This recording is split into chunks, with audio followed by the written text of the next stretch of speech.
At her wedding, my sister slapped me and yelled, "You're selfish," all because I wouldn't hand over my penthouse. Our parents just stood there watching, saying I was the one ruining her big day. Oh, the sheer, gut-wrenching betrayal of it all. I never thought the most beautiful day of my sister's life would end with her hand slamming across my face, leaving a scarlet mark on my cheek. For 200 wedding guests to gawp at, the Waldorf Astoria Ballroom, usually a place of elegance, froze in an instant. Crystal chandeliers glinting off champagne glasses halted midair, a waiter's tray clattering somewhere in the sudden, horrifying silence. "You're nothing but selfish." Blythe's voice, my own sister, the bride, still rang in the air, her perfectly manicured hand still raised. Beside her, Camden smirked, his new gold wedding band catching the light like a taunt. Even the string quartet had stopped, their bows hovering like confused birds. I just stood there, touching my burning cheek, my lawyer-honed composure the only thing holding me together. But the real sting? It wasn't the slap itself.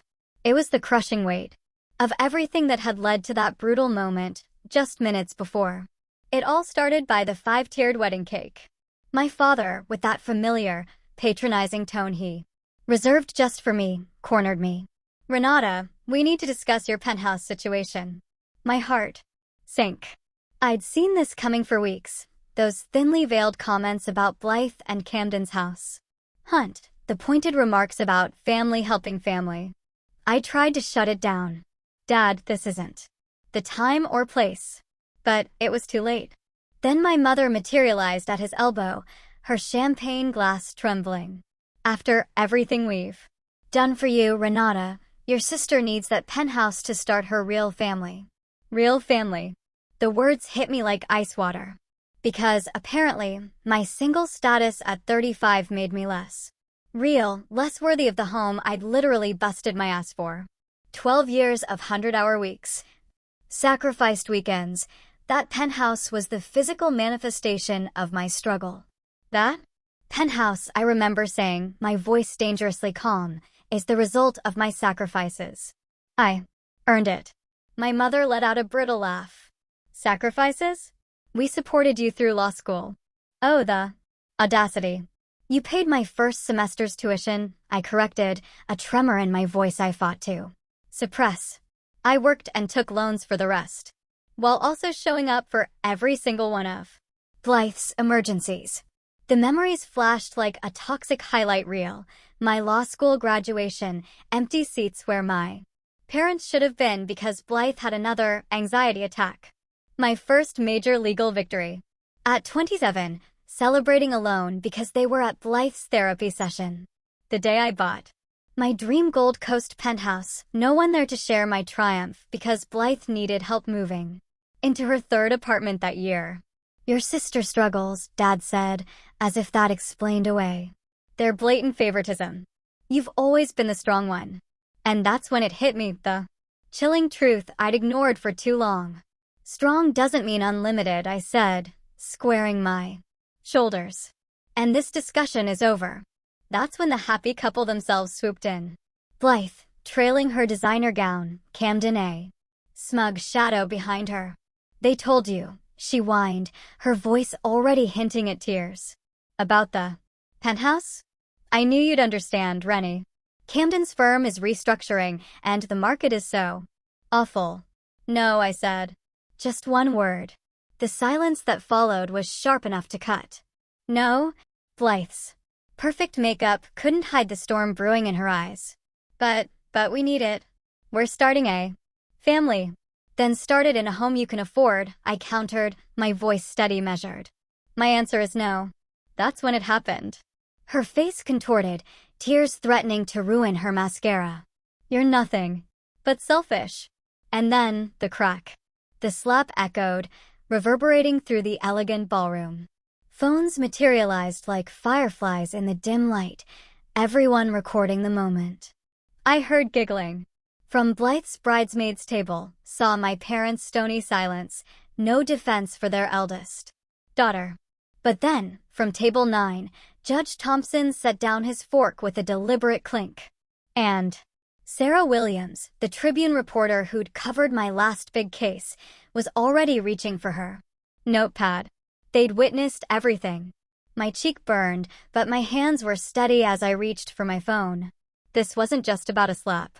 This was about 15 years of enabling, of crushing expectations, of them treating my success like an endless ATM for Blythe's benefit. The ballroom remained frozen, waiting for my meltdown. Would I scream? Make a scene? Dissolve into tears? I did none of those things. Instead, I opened my secure messaging app and began to type. Because, while they might see me as the family ATM, they'd forgotten one crucial detail. I wasn't just their dutiful daughter anymore. I was Renata Carlisle, litigation attorney.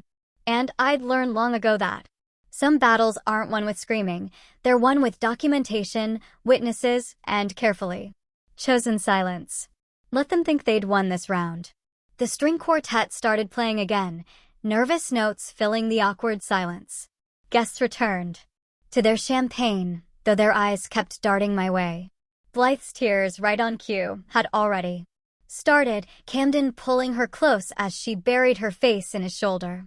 My mother stepped forward, hand outstretched. Renata dear, let's not. I held up my hand, stopping her mid-sentence. The gesture was calm, controlled, and absolute. Then I turned and walked toward the exit, my heels clicking against the marble in perfect rhythm. Behind me, whispers rose like smoke. They thought they knew me, the reliable daughter, the successful sister, the endless resource. But they'd forgotten something essential. I didn't become a top litigator by backing down from a fight. And this fight was just beginning. The marble hallway outside the Waldorf's grand ballroom was a blessed sanctuary after the charged atmosphere inside. My phone felt cool and solid in my hands as I leaned against a gilded mirror, its ornate frame pressing into my shoulder blade. The red mark on my cheek had already begun to fade, but the weight of what just happened settled heavy in my chest. I opened my secure messaging app and typed to my private professional group chat. *documented incident at sister's wedding. Physical assault. Slap. Following demand to surrender. Property. Witnesses include Judge Thompson, Tribune reporter Sarah Williams. Family attempting coerced property transfer. Preserving evidence. Advice welcome, *. My thumb hovered over send for just a moment before pressing down. The message whooshed away and I watched the little dots appear as my colleagues began typing responses. Miss Carlisle. Judge Thompson's measured voice made me look up. He stood in the hallway's arch, his bow tie slightly askew, holding 2 glasses of water. He offered me one. I saw everything, Renata.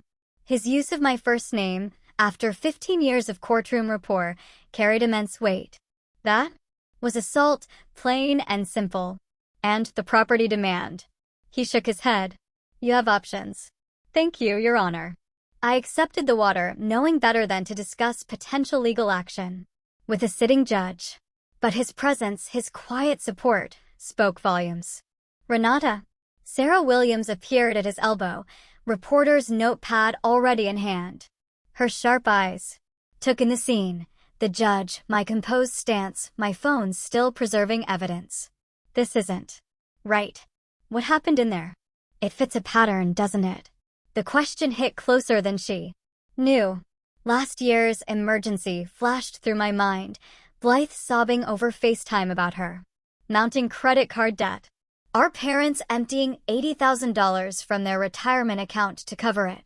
She's having such a hard time, Mother had said when I'd objected. Not everyone can be as financially comfortable as you. Comfortable. As if 100-hour weeks and sacrifice relationships were comfortable. I appreciate your concern, I told Sarah, my litigation voice smooth and controlled.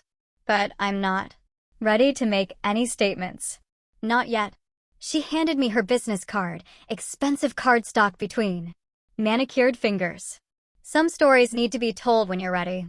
Especially stories about financial abuse and high-achieving families. Before I could respond, the ballroom doors burst open. My father strode out, his tuxedo jacket straining across his shoulders as he planted himself between me and the exit.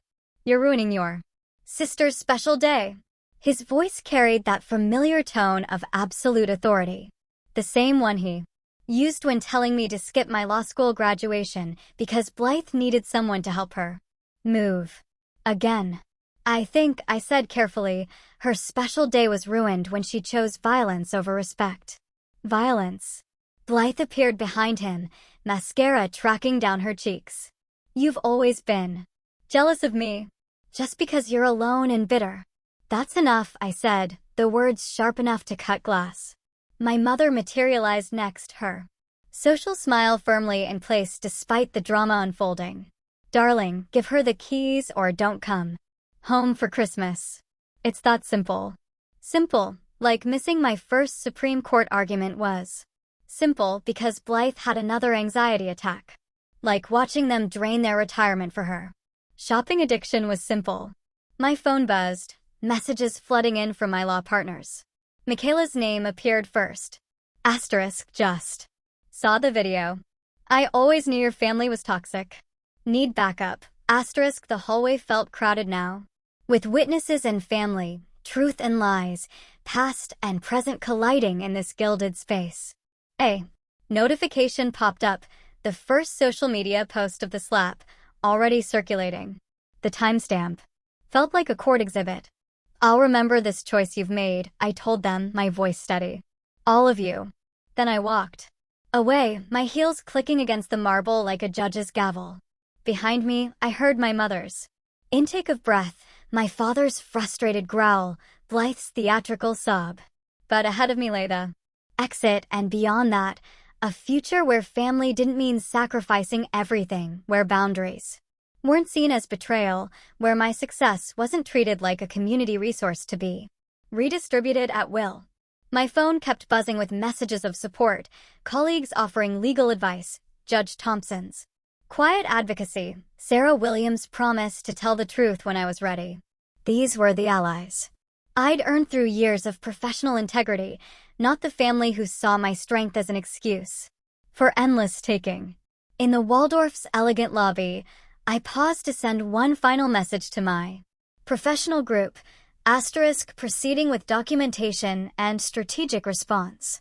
Will not engage emotionally. This ends now, because sometimes the strongest response isn't a slap back or a public scene. Sometimes it's simply standing your ground, documenting the truth, and letting consequences unfold naturally. After all, that's what good attorneys do. We build cases, brick by brick, truth by truth, until justice becomes inevitable. And this case? It was just beginning. The next morning, spring sunlight streamed through my penthouse windows, casting long shadows across the Brazilian cherry floors I'd chosen myself. My phone hadn't stopped buzzing since I left the Waldorf last night, each notification a ripple in what was quickly becoming a social media tsunami. The video played again on my screen, Blythe's manicured hand connecting with my cheek, the sharp crack echoing through the ballroom's perfect acoustics. Give me the keys to your penthouse. Her voice shrieked, distorted through phone speakers but unmistakable. The timestamp read 8:47 p.m. The comments were a wildfire. I was there. She assaulted her own sister at her wedding. Justice for Renata. Chicago attorney physically attacked for refusing to give away her home. Witnessed this firsthand. Disgusting entitlement from bride and family. The posts multiplied like bacteria in a petri dish. My inbox filled with messages from wedding guests, suddenly remembering their moral courage. I totally would have said something, but it happened so fast. Always thought your sister was unstable.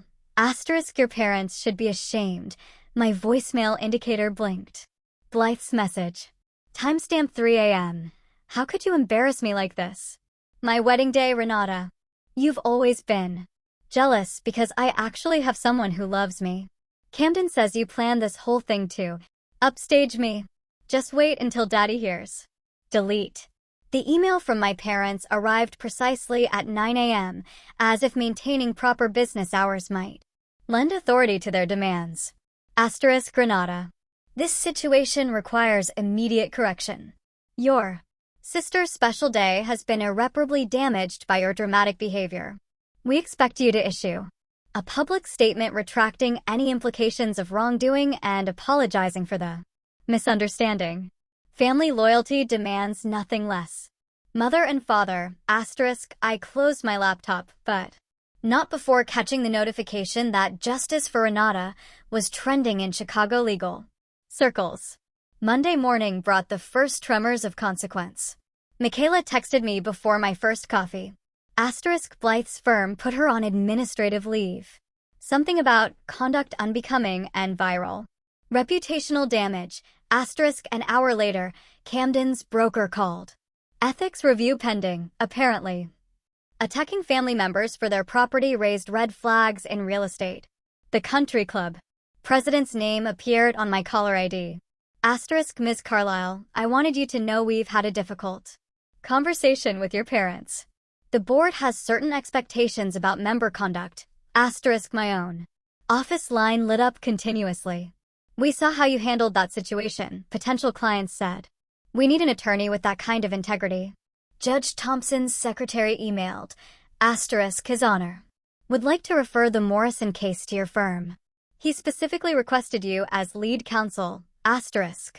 At lunch, Michaela spread documents across my conference room table, her reading glasses perched on her nose. The assault case is clear-cut. Multiple witnesses, video evidence, prior pattern of financial exploitation. Defamation too, given their public statements. And? I prompted, knowing my friend saw beyond legal strategy. She removed her glasses. And you're not going to pursue any of it. Because you're better than that. But Renata, not pursuing charges doesn't mean pretending it didn't happen. Sarah Williams' email. Arrived as if on cue, asterisk family entitlement, a modern epidemic. Your story could help others set boundaries. Consider it, asterisk I typed my response, asterisk I won't pursue charges, but I won't recant the truth. Either, asterisk. The week unfolded like a carefully orchestrated symphony of consequences. Judge Thompson and his wife invited me to dinner. Small gathering, he'd said, just a few colleagues who understand. Professional integrity. 3 new clients specifically referenced the incident. We need counsel. Who stands their ground? My penthouse, the source of so much conflict, felt different now. Each piece of furniture, each carefully chosen artwork, represented not just success, but sanctuary. A space earned through dedication, protected through principle. The family facade began to crack. A colleague sent me a photo of Blythe and Camden arguing outside their apartment, her designer bag swinging wildly as she gestured. Mother's bridge partner mentioned the awkward silence at their weekly game. Father's golf buddies started finding reasons to reschedule their standing tea times. Then came Mother's text, precisely worded, asterisk perhaps we should talk. This situation has become uncomfortable. Asterisk I waited an hour before responding, remembering all the times I rushed to smooth things over, to be the reasonable one. Not this time. Asterisk I'm available when you're ready to respect my boundaries. All of them. Asterisk the sun set on my penthouse, painting the skyline in shades of amber and gold. My phone stayed quiet now, the initial storm of reactions settling into something more substantial. Change. Real change, born not from dramatic confrontation, but from simply standing still, holding my ground while the world adjusted its axis. Michaela sent one final text before bed. You good? I looked around my home, my earned, chosen, protected space, and replied, asterisk better than good. I'm free, asterisk, because sometimes winning isn't about the fight. Sometimes it's about remaining steadfast while others face their own reflections in the mirror you've held up. Sometimes justice arrives not through legal action but through the quiet power of unvarnished truth. And truth, once spoken, has a way of completing its own mission. The morning talk show's soft lighting couldn't quite mask Blythe's red-rimmed eyes. She perched on the cream-colored sofa, a portrait of wounded innocence in pale blue cashmere. It was just a Terrible misunderstanding, she told Chicago AM's sympathetic host. My sister and I have always been close. The stress of the wedding, emotions running high. Her voice caught. I just wanted to share a special moment in our family home. My coffee went cold as I watched the performance. The show carefully edited out any mention that the family home she wanted to share was my penthouse, purchased with my money in my name. Michaela, I didn't need to look up when my office door opened. How bad? Your sister's publicist is good, she said, dropping a stack of printouts on my desk. There. Spinning it as privileged sister refuses to help struggling newlyweds. But the video's still out. There, people remember what they saw. My phone buzzed, another text from an unknown number. Asterisk heartless bitch. Hope you're happy destroying your family. Asterisk delete. The intercom chirped. MS. Carlisle? Your parents are here. They don't have an appointment, but tell them I'm in depositions all day. The lie slid out smoothly. And Sarah, please remember, no unscheduled visitors, family or otherwise. Yes, ma'am. A pause. They're saying it's about a family emergency? The emergency is that their usual tactics aren't working, Michaela muttered. I straightened papers. That didn't need straightening. The same response, Sarah, thank you. Through my office window, I watched them leave the building. Mother's Hermes scarf fluttered in the wind. Father's shoulders rigid with familiar disapproval. They paused by their Mercedes, clearly expecting me to rush down to make things right, like always. Not this time. The Chicago Legal Monthly arrived on my desk that afternoon. Our firm's feature article led with a photo of me in court, focused, professional, commanding. The piece never mentioned the wedding incident, but Judge Thompson's quote spoke volumes. In an era where personal integrity often takes a backseat to expediency, attorneys like Renata Carlisle remind us that true success is built on unwavering principles. My email pinged with meeting requests from 3 Fortune 500 companies. Your reputation for ethical leadership impressed our board, one CEO wrote. Camden's LinkedIn update appeared in my feed, seeking new opportunities in luxury real estate. The comments below were telling, canceled contracts, concerned clients, consequences have their own gravity. Did you see this? Michaela forwarded Sarah Williams' latest article. The headline read, Asterisk family.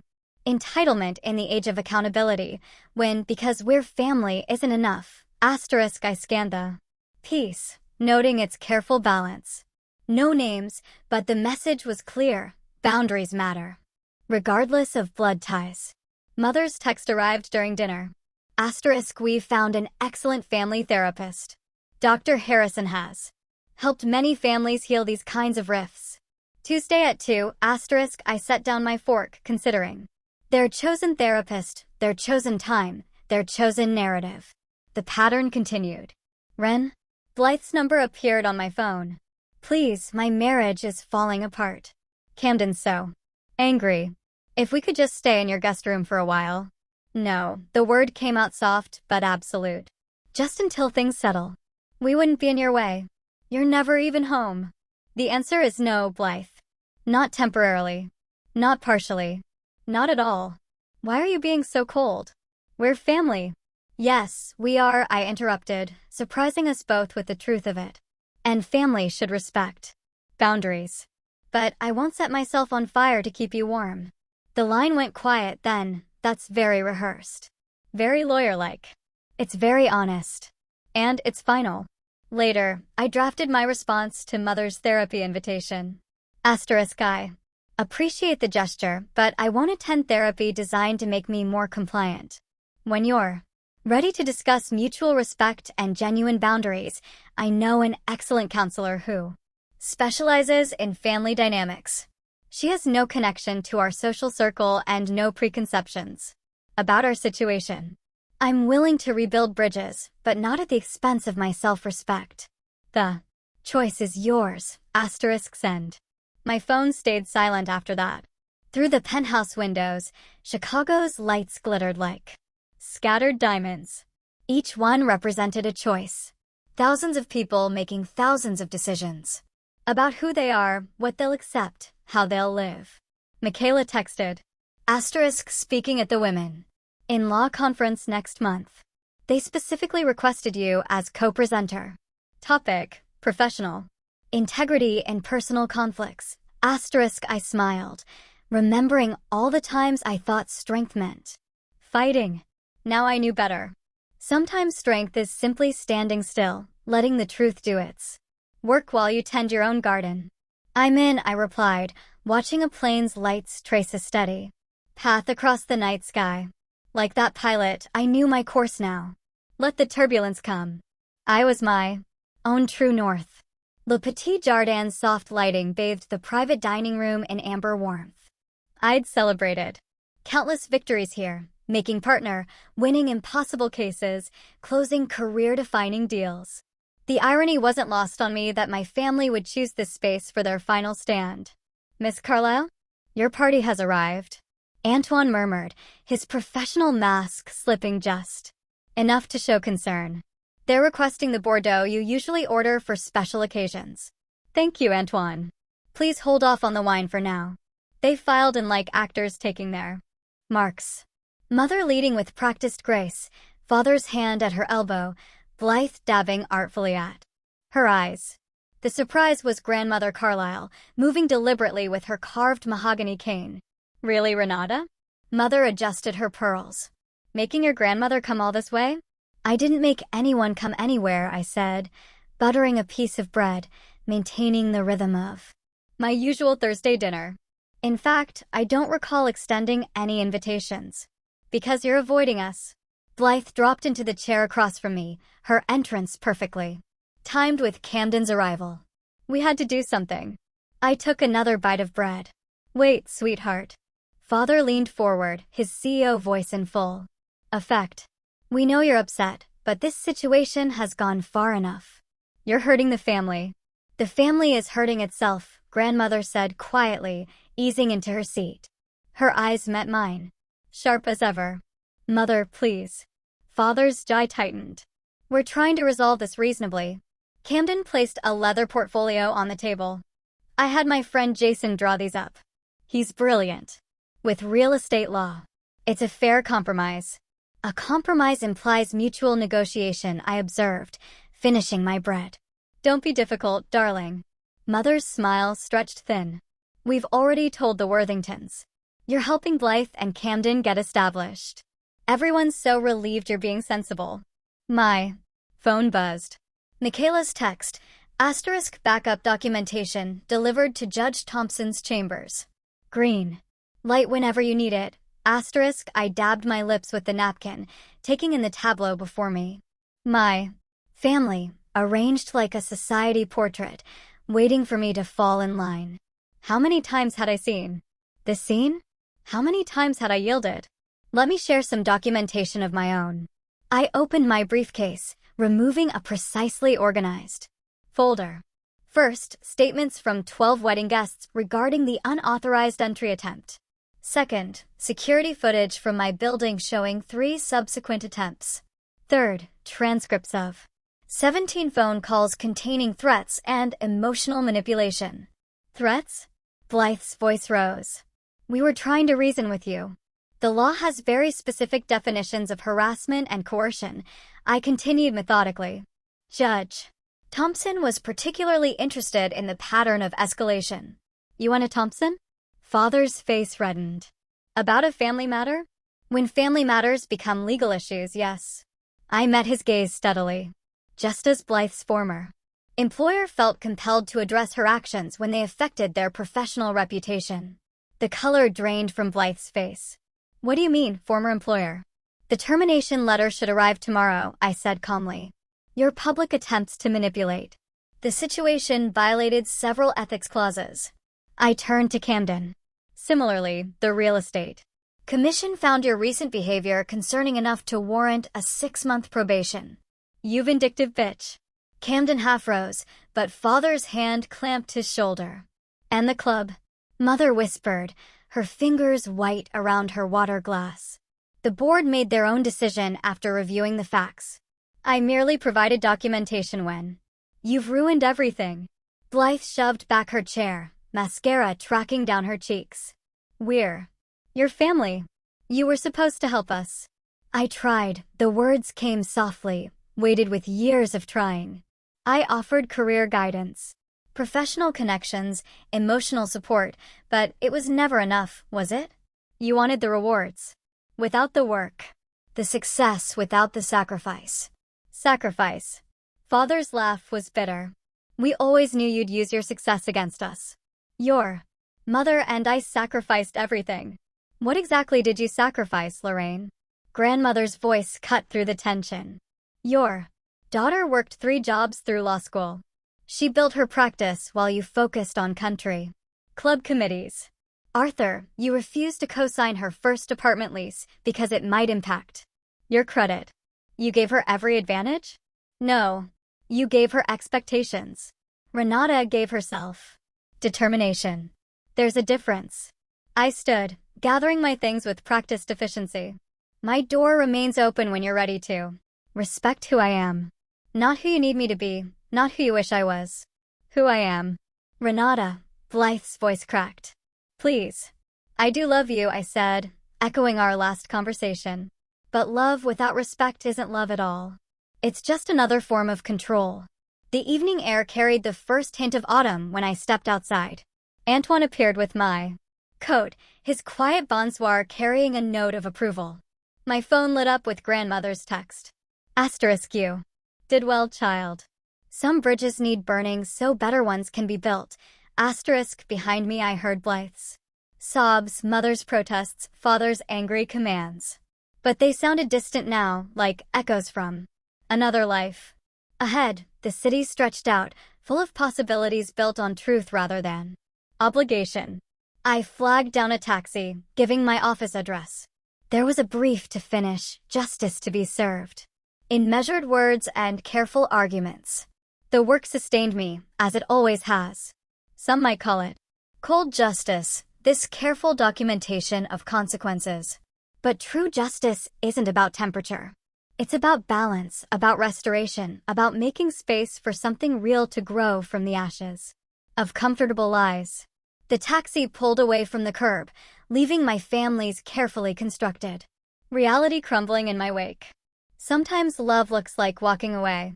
Sometimes strength means letting the truth do its work, even when truth feels like betrayal to those who've built their lives on denial. I was my grandmother's granddaughter, after all.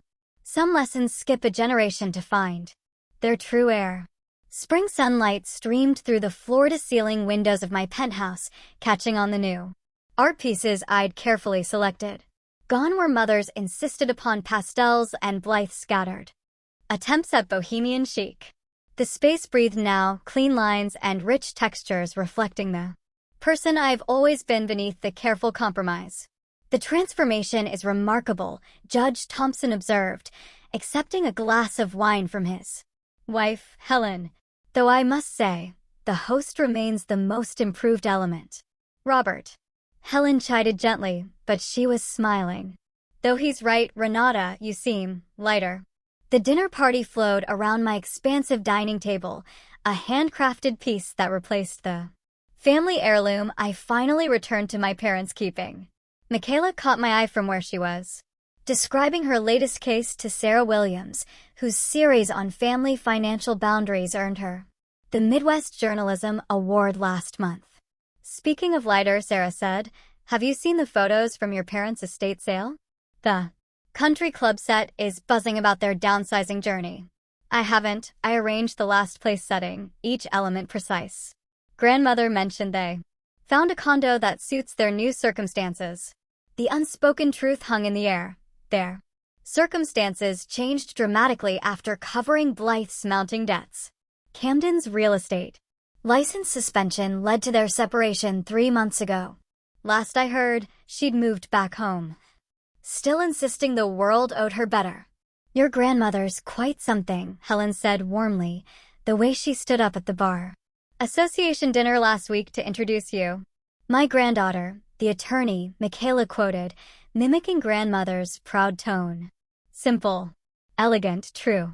"Truth has a way of being all three," I said, adjusting a wayward fork, though it took years of Therapy to understand that. The doorbell chimed, right on time as always. Grandmother's Sunday. Visits had become a cherished ritual. Her carved cane tapping a steady rhythm as Antoine, who now managed my private events, helped her with her coat. "Everyone's speaking of your Thompson case," she announced, settling into her usual seat. 3. Generations of women, finally free to build their own legacies, thanks to your work. They did the hard part. I poured her preferred tea into the cup I kept just for her. I just help them understand their rights. Rights and responsibilities, Judge Thompson added. The balance you strike in your practice is remarkable, Renata. It's why the Ethics Board selected you for this year's Distinguished Service Award. The conversation shifted to next week's ceremony, but my mind drifted to the speech I'd prepared. How do you distill decades of learning into 5 minutes? How do you explain that? Sometimes the greatest service is saying no. Later, after the guests had gone and grandmother's driver had collected her, I stood on my balcony, overlooking the city lights. The spring air carried possibility, so different from the weight of expectations that used to press against my shoulders. My phone buzzed, mother's weekly attempt at contact. The messages vacillated between guilt and anger, each one proving why my boundaries must stand. I sent it to voicemail, adding another brick to the wall of my peace. In my home office, once a guest room kept ready for Blythe's dramatic midnight arrivals, I reviewed applications for the first-generation legal scholars program I'd established. Young women whose families didn't understand their drive, their refusal to settle for less than they'd earned. In their letters, I saw echoes of my own journey. Success isn't measured by what we give up to please others, I practiced softly, testing the words for my upcoming speech, but by the integrity with which we live our truth. The words felt right, earned through every difficult no, every careful documentation of crossing boundaries, every therapy session unpacking the difference between love and control. I thought of the young attorneys I mentor now, teaching them to recognize the subtle manipulation tactics I once mistook for family devotion. My desk held a new photo, grandmother and me at last. Month's Women's Shelter fundraiser, both of us looking directly at the camera, spines straight, smiles genuine. Beside it sat the key to my penthouse, no longer a point of contention but a symbol of sovereignty. The city stretched out below, a tapestry of lights and shadows. Somewhere out there, Blythe was likely plotting her next attempt at financial resurrection. Mother was probably at her smaller dining table, polishing silver that no longer impressed her reduced social circle. Father, I heard, spent long hours at his club, though his membership had been quietly downgraded. But their stories were no longer mine to manage. My piece was purchased at full price, paid in the currency of unwavering boundaries and unflinching truth. Some might call it cold, this careful distance I maintain. But there's warmth in authenticity, heat in the friction of growth. Tomorrow I'd meet with another young lawyer struggling to balance family expectations with professional integrity. I'd share what I'd learned, that family isn't defined by who shares your DNA, but by who respects your dignity. That love without boundaries isn't love at all, it's consumption. The night air carried the scent of blooming trees from the park below. Spring in Chicago always feels like a rebellion, life pushing through concrete with stubborn determination. I'd become like those trees, my roots breaking through the foundations of family mythology to find solid ground. What would you say? I whispered to the city lights, to the person watching who feels trapped by family obligations, who measures their worth in others' approval. The answer came in grandmother's voice, sharp with wisdom. Tell them that dignity, once reclaimed, grows stronger than guilt. Tell them that truth, however painful, nourishes deeper roots than comfortable lies. I closed my balcony door, securing it with the same quiet certainty I now bring to all my boundaries. Inside, my home reflected the woman I'd become, strong, certain, serene. The woman who finally understood that some bridges, once burned, light the way to better shores. A text from Michaela lit up my phone. Asterisk speech draft approved by committee. You're opening the conference. I smiled, settling into my favorite chair with my laptop.